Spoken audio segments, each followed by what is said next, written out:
It's Mario. This guy's everywhere. The DS is one of the most popular consoles Nintendo has ever made, and with that, there were a load of Mario games for it. The DS was everywhere, which put Mario everywhere along with it. And it all started with Super Mario 64 DS. Mario 64 DS released on November 21st, 2004 in North America, December 2nd, 2004 in Japan, March 11th, 2005 in Europe, and February 24th, 2005 in Australia. As a launch title for the DS and a remake of the groundbreaking Super Mario 64, this game did a lot to set the DS up for success. This game wasn't just a simple port. It introduced new characters like Yoshi, Luigi, and Wario, each with their own unique abilities. It also introduced new levels and mini-games that utilizes the DS touchscreen.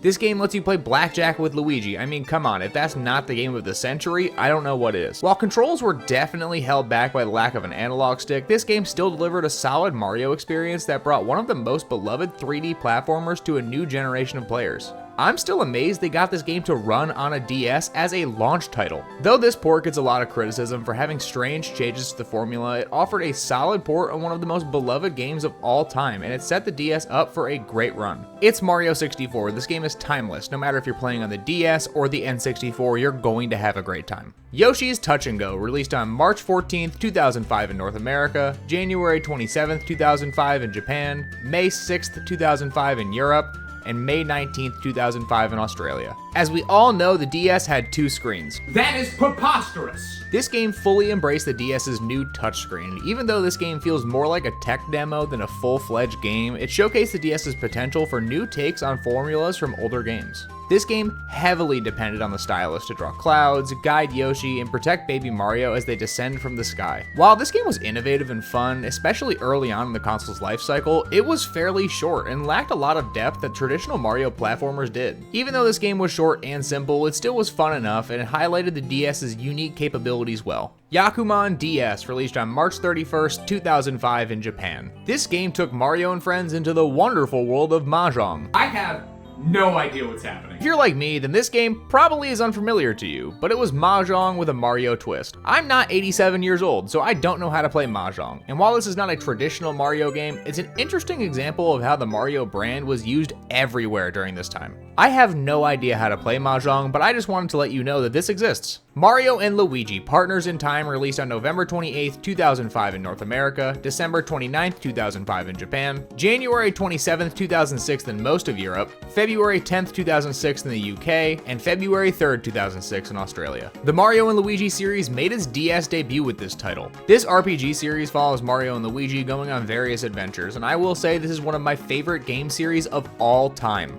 This title followed Mario, Luigi, Baby Mario, and Baby Luigi as they traveled through time to save Princess Peach and the Mushroom Kingdom. This is one of the titles I played the most on the DS. The Mario and Luigi series is one of the most consistent RPG series of all time, and just when I thought this game series was done for, they announced Brothership. I am pleading with every single one of you who watches this, go buy Brothership when it comes out so they'll still keep making these titles. This game's unique combat system combining turn-based attacks and real-time button presses is wildly fun and engaging. The humor, quirky characters, and engaging stories made Partners in Time one of the standout RPGs on the DS, proving Mario is not just about platforming but can have other adventures that are just as good. Mario Kart DS, released on November 14th, 2005 in North America, December 8th, 2005 in Japan, November 25th, 2005 in Europe, and November 17th, 2005 in Australia. This is one of the best entries in the Mario Kart series. It introduced so many new things like online multiplayer and returning tracks from other games. It included a great variety of new characters and game modes that made this game a must-have on the console. Being able to select your own kart was a great touch and allowed players to feel more in control of their gameplay.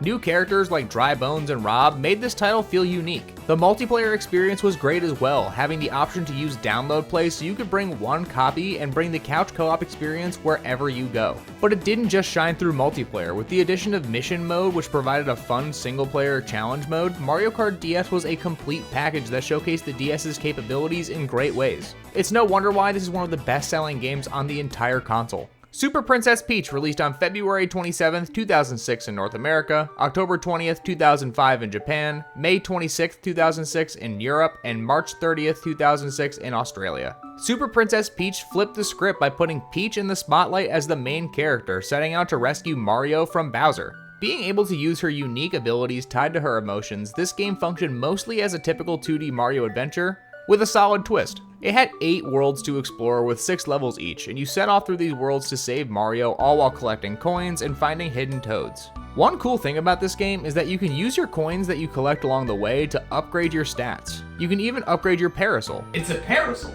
Parry the parasol! The heart meter is what really sets this game apart though. Peach has access to 4 emotions: joy, gloom, rage, and calm. Each had their own effect on the gameplay and the environment. Parry the parasol is also a big part of the game, and it's how Peach dealt with enemies along the way. Even though you can't jump on them like in a Mario title, you can whack them with an umbrella. It didn't reach the same level of acclaim as Mario titles did, but it was still a really fun experience nonetheless. If you haven't checked this game out yet, I really recommend it. Tetris DS released on March 20th, 2006 in North America, April 27th, 2006 in Japan, April 21st, 2006 in Europe, and April 13th, 2006 in Australia. Hang on now, I know this is not really a Mario game, but it deserves a mention because it featured Mario-themed stages and music. This version of Tetris combined the classic puzzle play with beloved Nintendo characters including Mario, which makes it one of the best versions of Tetris. Oh no, my bias is showing. It's Tetris. It's a puzzle game that everyone has played at least once before. The game featured multiple different multiplayer modes that was also a highlight, allowing for competitive play among friends. This is like the distant ancestor of Tetris 99. I can't say it's worth getting now, but it is a fun little game if you own it already. Mario vs. Donkey Kong 2 March of the Minis released on September 25th, 2006 in North America, April 12th, 2007 in Japan, March 9th, 2007 in Europe, and January 18th, 2007 in Australia. Mario vs. Donkey Kong games are not my cup of tea. It has you guiding mini Marios through complex levels filled with obstacles and traps. I'm not going to say these games are bad, I just don't enjoy them myself. I find the gameplay monotonous and not really engaging, but I will say this game made excellent use of the DS's touchscreen. Allowing players to control the mini Marios with precision on the touchscreen made this game more fun because it felt more responsive than the other title. At times, it was decently challenging. And overall, I like when Nintendo takes risks. Even if the game is not for me, I still think there's loads of people out there who would love this kind of game. New Super Mario Bros. Released on May 15th, 2006 in North America, May 25th, 2006 in Japan, June 30th, 2006 in Europe, and June 8th, 2006 in Australia. This game brought Mario back to the 2D platforming genre and was a massive success. This is the best-selling game for the DS, and for good reason. The much-anticipated return to the 2D Mario games came at the perfect time. The DS was the perfect console for a new Super Mario Bros. Game to come out to. Having enough power to let these games be creative and push the 2D Mario formula a new direction really set this game up for success. It combined the classic gameplay of the original Super Mario Bros. Games with modern graphics, new power-ups, and fresh level designs. The return to 2D platforming is something that many fans wanted for years prior to this. The last real 2D Mario game in the series that had Mario as the star was Mario World on the SNES. This game offered 8 worlds with 8 to 12 levels in each, making this game have a good variety of levels to play. New power-ups were also introduced like the Blue Koopa Shell, Mega Mushroom, and Mini Mushroom, all offering unique variations to the formula. It felt like a fresh take on the 2D platforming genre, calling back things that were great from past titles into the present. It's no wonder why this was the best-selling game on the console. It appealed to both new and returning fans. After selling millions of copies and revitalizing the interest in the 2D platformers, and arguably making too many spin-offs, it proved that Mario was just as relevant as ever. Mario Hoops 3-on-3 released on September 11th, 2006 in North America, July 27th, 2006 in Japan, February 16th, 2007 in Europe, and October 26th, 2006 in Australia. This brought Mario into the world of basketball with a unique twist. This game had you playing 3v3 basketball with Mario and friends, and is a slept-on Mario sports game. This game was entirely controlled on the touchscreen, meaning you had to tap and swipe your way to victory. Like other Mario sports games, there are special shots that you can take to make sure you always make your shot in, and one of my favorite parts about this game is that there are so many unlockables. From characters to courts and costumes, there was something to work toward in every game you played. This was developed by Square Enix and was a fun take on the Mario sports series. The game combined traditional basketball with Mario's signature style and flair, and having a game that made such good use of the touchscreen made this a standout title. Mario sports games, especially on mobile consoles, usually aren't that great, but this one is a really standout exception. Yoshis Island DS, released on November 13th, 2006 in North America, March 8th, 2007 in Japan, December 1st, 2006 in Europe, and November 17th, 2006 in Australia. Yoshis Island DS continued the legacy of Yoshi's Island for the SNES. This game maintained the charming style and creative level design of the original. And yes, this is a sequel game. Most people don't realize that this is not a port of the SNES title. The games look and play similarly, but this title offered loads of new gameplay elements like the ability to carry different babies on your back. Characters like Baby Mario and Baby Luigi make a return from the original, but new characters like Baby Peach, Baby Wario, and Baby Donkey Kong make a debut in this game. The gameplay of the originals is very much alive in this title as well, with Yoshi eating enemies and using them as ammunition to break anything in his path. You're playing as Yoshi, so the gameplay elements of kicking in the air to hover for a short burst make the platforming feel distinct from the other Mario titles. While it wasn't quite as successful as the original, Yoshi's Island DS was still a solid game that was approachable for new fans and great for returning fans. Yet another Japan-exclusive game, Idaki Street DS, released on June 21st, 2007. Idaki Street brought Mario and Dragon Quest characters together in a Monopoly-style board game. Where have I seen this before? While it wasn't wildly popular outside of Japan, it was successful for both fans of Dragon Quest and Mario, offering an interesting blend of both series and board game mechanics. I have not played this game, so I don't know much to say, but if it's anything like Fortune Street, save your time and your money. Mario Party DS, released on November 19th, 2007 in North America, November 8th, 2007 in Japan, November 23rd, 2007 in Europe, and December 6th, 2007 in Australia. Mario Party DS brought the iconic party game series with over 70 minigames and 5 theme boards to the mobile console sensation of the DS. This was the first time Mario Party made its move to a handheld.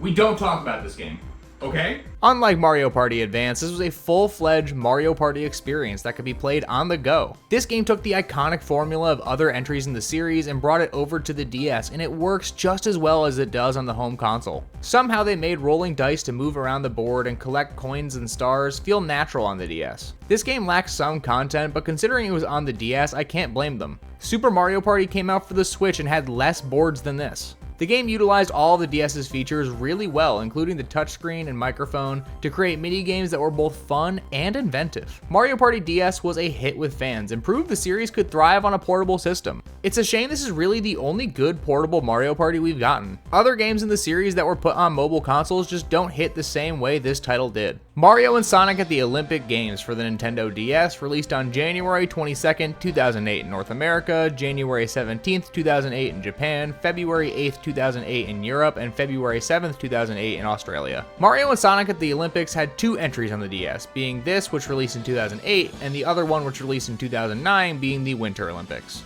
The series is well known for how it brought together 2 of gaming's biggest icons to compete in competitive sports events. Both the summer and winter game editions were decent. They offered a variety of sports minigames that made good use of the DS controls. As much as I've talked poorly about these games in the past, I will give these 2 games a pass. They were on the DS and they were early releases in the series. The games were a fun way to experience the Olympics, and the fact that they were available on the go was a nice thing to have. If I had to pick between playing this on the Wii or on the DS, I actually would pick the DS in this case. The early games made great use of the DS's controls, and especially early on, did a really good job at standing out on the console. Mario vs. Donkey Kong Minis March Again, released on June 8th, 2009 in North America, October 7th, 2009 in Japan, August 21st, 2009 in Europe and in Australia. This game was very similar to the first one, but this time it was released exclusively on the DSi shop. You had to have a DSi to get this game and the next title, so a lot of people didn't realize that there were more titles to this series than there actually were. This is a simpler version compared to the last title, and the player no longer has controls of the minis after you start them, which honestly felt like a downgrade.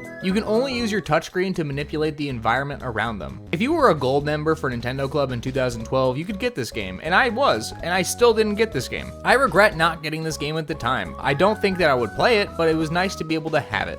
If you're gonna have a game on an online store and you're gonna take that store down, at least put this game on the next console store. But for fans of the Mario vs. Donkey Kong series, I recommend trying to find this game some way, somehow. Dr. Mario Express, released on April 20th, 2009 in North America, December 24th, 2008 in Japan, May 1st, 2009 in Europe and in Australia. This is Dr. Mario, and it's now on the DS. This is a simple Dr. Mario game with nothing fancy. I wish I had more to say about this game, but it's really a simple Dr. Mario game. It doesn't have any bells and whistles to make it stand out. The Dr. Mario series isn't wildly complicated, and this is probably the simplest version we've ever gotten. This is also exclusive to the DSi, so if you didn't have a DSi, a lot of people didn't realize this game existed. You're not missing out if you didn't get to play this game. It was okay at best. It was $5 for a simple puzzle game, so it's really not a bad deal. Mario and Luigi Bowser's Inside Story released on September 14th, 2009 in North America, February 11th, 2009 in Japan, October 19th, 2009 in Europe, and October 22nd, 2009 in Australia. This game is often considered the best game in the Mario and Luigi series and one of the best Mario RPGs ever made. I personally would put this up with Thousand Year Door as far as quality. This RPG had players controlling Mario and Luigi inside of Bowser's body, as well as Bowser himself in the overworld. The game's unique premise, engaging combat, and hilarious writing made this a standout title not only on the DS, but in the Mario franchise as a whole. This game is genuinely funny. I mean, actually funny. It built upon the mechanics of the prior titles and did a great job making this an engaging turn-based combat RPG that made full use of the DS's hardware. The game is a blend of traditional RPG mechanics and action-oriented gameplay, and it kept things fresh and exciting for the series. It's no wonder Inside Story is often considered one of the best RPGs on the DS. If you have not played this game, there is zero reason that you shouldn't have by now. Please find a way to get this game as soon as possible. Mario vs. Donkey Kong Mini Land Mayhem released on November 14th, 2010 in North America, December 2nd, 2010 in Japan, February 4th, 2011 in Europe, and February 3rd, 2011 in Australia. Being yet another Mario vs. Donkey Kong game, this game put the spotlight on guiding mini Marios through puzzle-filled levels. This game expanded on March of the Minis, offering a more complex and challenging stages, as well as a level editor that allowed players to create and share their own worlds. If I had to play one of these games on the DS, I would pick this one. Having a level editor was a nice touch, and it made it so there was more replayability to this game than there was in other titles. Mini Land Mayhem was a fun puzzle game for the DS. It showcased how the DS was able to deliver a deep, engaging experience for even the simplest games. If you love these games, I'm happy for you. I just never craved to play them. I will say this was a disappointing game for Mario's adventures on the DS to end on, but the fun continued on the 3DS in the upcoming years. So was Mario the best on the DS? The console offered a huge range of Mario experiences, from traditional platformers to RPGs, puzzle games, and even sports titles. The handheld's unique features like the dual screen and touch controls allowed developers to experiment and create some truly innovative games. While some titles stood out like the peak of the platform, others kind of fell flat. However, the sheer variety and quality of these Mario titles on the DS made it clear that this was a great time to play Mario games. Whether you were a fan of classic platforming, intense racing, or strategic puzzles, the DS had something to offer, making it one of the best eras for Mario's history. And as always, thank you for watching. I hope that you and your family have a great rest of your day, and if you liked anything you saw here, please consider subscribing.